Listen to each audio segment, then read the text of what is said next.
ሐማስ በእጁ ከሚገኙ ታጋቾች መካከል አንዱን ቢለቅም የእስራኤሉ ጠቅላይ ሚኒስትር ቤንያሚን ኔታንያሁ ግን ምንም አይነት ተኩስ አቁም ለመድረስ ስምምነት አላደረግንም በማለት የተኩስ አቁም ጉዞው ገና ሩቅ ስለመሆኑ አስታውቀዋል። ሐማስ በአሜሪካው ፕሬዚደንት ዶናልድ ትራምፕ ጫና ከ19 ወራት በኋላ በእጁ ከያዛቸው ታጋቾች መካከል የ21 ዓመቱን የእስራኤልና አሜሪካ ጥምር ዜግነት ያለውን ኤዳን አሌክሳንደር የተባለ ታጋች ለቋል። ታጋቹ ከእገታው ወጥቶ ከአስጨናቂ የ1 ዓመት ተኩል ጊዜ በኋላ ወደ ቤቱ ሲያቀናም ቤተሰቦቹ በእንባና ሳቅ በታጀበ አቀባበል ድብልቅልቅ ባለ ስሜት ተቀብለውታል።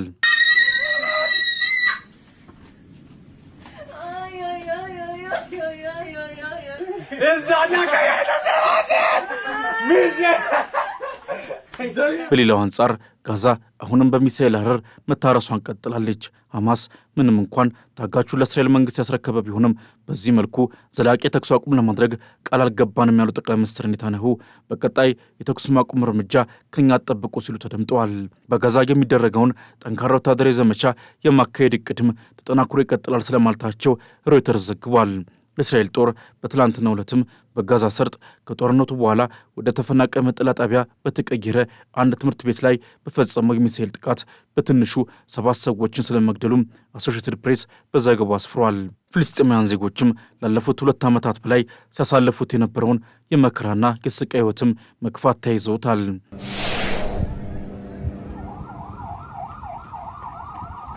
ኔታንያሁ ከታጋቹ መለቀቅ በኋላ ባሰሙት ንግግርም የሐማስ የታጋች መልቀቅ ውሳኔ ጦራቸው በጋዛ እያካሄደ ባለው ወታደራዊ እርምጃና በትራምፕ ፖለቲካዊ ጫና የመጣ መሆኑን ገልጸዋል።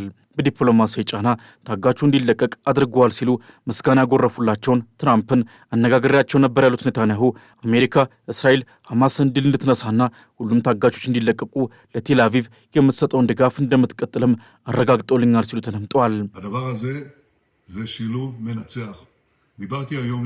ከትራምፕ ጋር አውርተናል። እሱ እንዳለኝ ሁሉንም የጦርነቱ ግባችንን ለማሳካት ለእስራኤል የሚፈለገውን ነገር ለማድረግ ቁርጠኛ ነኝ። ከአንተም ጋር በቅርብ ትብብር የምንሰራቸውን ስራዎች ለመቀጠል ቁርጠኛ ነኝ ሲል አረጋግጦልኛል። ማለትም ሁሉንም ታጋቾች ለማስለቀቅና ሐማስን ለማሸነፍ በጋራ የሚሆን ነው። ጉዳዮች የተያያዙ ናቸው።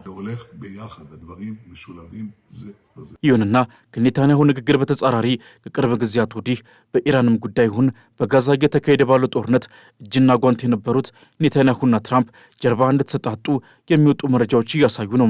እንደ ኢኮኖሚክ ታይምስ ዘገባ ለሁለቱ ጥብቅ ወዳጆች መቃቃር ሁነኛ ምክንያት ተደርጎ የተቀመጠው ጉዳይ ደግሞ በመካከለኛው ምስራቅ ወሳኝ ጉዳዮች ላይ የያዙት አቋም ነው።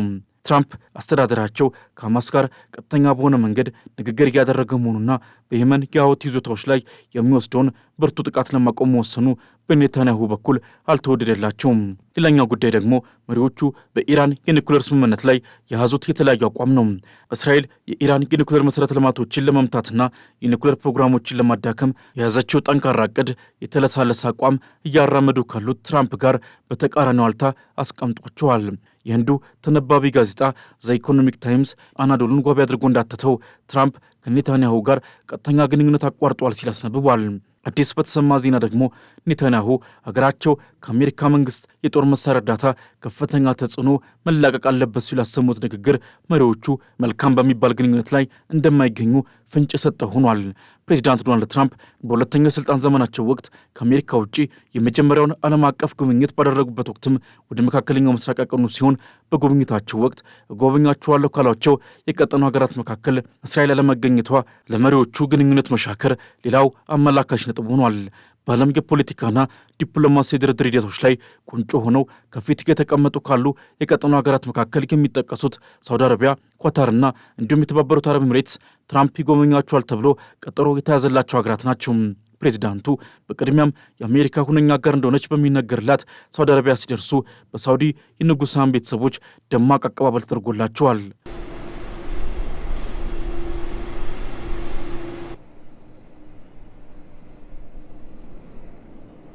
እንደ ኒውዮርክ ታይምስ ዝርዝር አተታ የትራምፕ የአሁኑ የመካከለኛው ምስራቅ ጉብኝት ከፖለቲካ ጉዳዮች ይልቅ በኢኮኖሚያዊ ትብብሮች ላይ ያተኮረ ነው የተባለ ነው። ከ1 ትሪሊዮን ዶላር በላይ ዋጋ ያላቸው የሰው ሰራሽ አስተውሎት ወይም ኤአይ ልማቶች፣ የጦር መሳሪያ ሽያጮች፣ የኒኩሌር መርሃ ግብር ልማትና ማስፋፊያ እቅዶች እንዲሁም ሌሎች ጉዳዮችን ያካተቱ በርካታ የንግድ ስምምነቶች ይፈረማሉ ተብሎ ይጠበቃል። ነገር ግን የቀድሞው የአሜሪካ ፕሬዝዳንቶችን የቀጠናውን ጉዞ ያስታወሱ ተንታኞች የመካከለኛው ምስራቅ የፖለቲካ ትኩሳት ላይ የሚደረገው ቀጣዩ ውይይት ሙሉ በሙሉ ከጠረጴዛ ውጪ አይደለም እያሉ ነው። በተለይም ከሳምንት ገደማ በፊት ፕሬዝዳንቱ በዋይት ሃውስ ስለ ጋዛ ቀጣይ ሁኔታ በተጠየቁበት ወቅት አሁን እንዲህ ነው ማለት ባልችልም በቅርቡ አዲስ ትልቅ ለውጥ የሚያመጣ ወሳኝ ጉዳይ ይፋ ይሆናል፣ በትዕግስት ጠብቁ ማለታቸው ይታወሳል።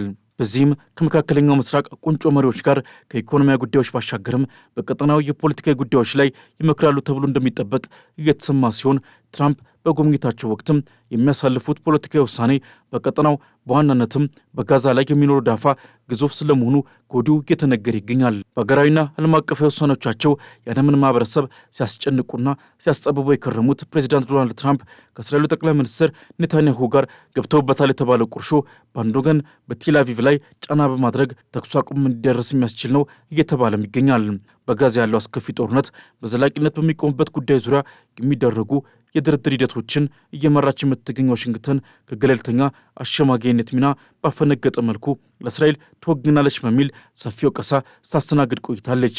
ከአሜሪካ መንግስት ባለፈ ፕሬዚዳንት ትራምፕም ራሳቸው ጋዛን በተመለከተ የሚያሰሟቸው ግብታዊ ንግግሮች የአሜሪካንን ለእስራኤል ያደላ አቋም በሰፊው የሚያንጸባርቁ ነበሩ።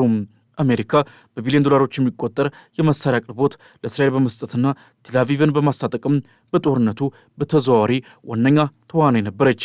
ትራምፕ ወደ ስልጣን ከመጡ በኋላም ቢሆን በማንኛውም ሁኔታ ከእስራኤል ጎን እንደሚቆሙ በተደጋጋሚ መናገራቸው ይታወሳል። ሆኖም እስራኤል የጋዛውን ጦርነት ለመቋጨት የያዘችው ግትር አቋም ከሌሎች የቀጠና ጉዳዮች ጋር ተዳምሮ ትራምፕ ይዘውት የነበረውን ወገንተኛ አቋም እንዲቀይሩ እያስገደዳቸው ይገኛል ተብሏል። እስራኤል ሐማስ ሁሉንም ታጋቾች የማይለቅ ከሆነ ከቡድኑ ጋር ለድርድር ለመቀመጥ ዝግጁ አይደሉም ስትል የምታሰማው ንግግርም የትራምፕን አስተዳደር እያሰለቸ ስለመሆኑ የሚወጡ መረጃዎች እየጠቆሙ ነው። ሐማስ ከጥቅምት 7 ጥቃት አንስቶ 59 የሚደርሱ በሕይወት ያሉና የሞቱ ታጋቾች በእጁ እንደሚገኙ ሲገልጽ ቆይቷል። ቡድኑ ታጋቾቹን ወደ ቋሚ ተኩስ አቁም ለማምራት በሚደረገው ሂደት ላይ ዋነኛ የመደራደሪያ ነጥብ የመጫወቻ ካርድ እያደረገም ዘልቋል። ከዚህ ቀደም በእስራኤልና ሐማስ መካከል የተደረሰው የመጀመሪያው ዙር የተኩስ አቁም ስምምነት ለ6 ሳምንታት ያህል ቢዘልቅም በቋሚነት ሙሉ በሙሉ ገቢራዊ ሆኖ ለፍልስጤማውያን ዘላቂ እፎይታን ማምጣት ሳይችል የቀረውም አንዱ በታጋቾቹ መለቀቅ ላይ አለመግባባት በመኖሩ እንደሆነ ይነሳል። ሐማስ በቅርቡ የለቀቀው እስራኤል አሜሪካ የታጋች ለጋዛው ጦርነት ተስፋን የሰጠ ቢመስልም ወደ ስምምነት ለመምጣት ገና ብዙ ጥረቶች እንደሚቀሩ አሳይቷል። ታጋቹ እንደ አውሮፓውያን አቆጣጠር በ2023 የጥቅምት 7ቱ ጥቃት የእስራኤልን ጦር እያገለገለ ባለበት ወቅት ታግቶ የተወሰደ ነው። የዓለም አቀፉ ቀይ መስቀል ድርጅት የታጋች ማስለቀቁን ሂደት ያሳለጠ ሲሆን ቴልአቪቭም ታጋቹን የማስለቀቅ ሂደት ለማገዝ በጋዛ የምታካሄደውን ጠንካራ ድብደባ ለሰዓታት ገታ እንደነበርም ታውቋል። ታጋቹ በትራምፕ አስተዳደር ጫና የተለቀቀ ሲሆን በጋዛ በሐማስ እጅ የሚገኝ የመጨረሻው በሕይወት ያለ አሜሪካ የዜጋ ስለመሆኑም ሚድል ኢስት ሞኒተር ዘግቧል። ታጣቂ ቡድኑ ከእስራኤል ጋር ዘላቂ የተኩስ አቁም ለመድረስ በአፋጣኝ ድርድሮች እንዲጀመሩም ዝግጁ መሆኑን ሲገልጽ ጋዛን መልሰው ለማቋቋም ታጋቾችን ለመለዋወጥ የእስራኤል ወታደሮች ከጋዛ እንዲወጡ ለማድረግና ግጭቱን ለማቆም አስተማማኝ ስምምነት ላይ ለመድረስ ፈቃደኛ መሆኑን አስታውቋል። እስራኤል ግን ያስቀመጥኳቸው ቅድመ ሁኔታዎች ማለትም በዋናነት ሐማስ ትጥቁን እንዲፈታና ሁሉንም ታጋቾች እንዲለቅ የሚለው በዘላቂነት መልኩ ካልተሟሉ የተኩስ አቁም ስምምነት አላደርግም እያለች ትገኛለች።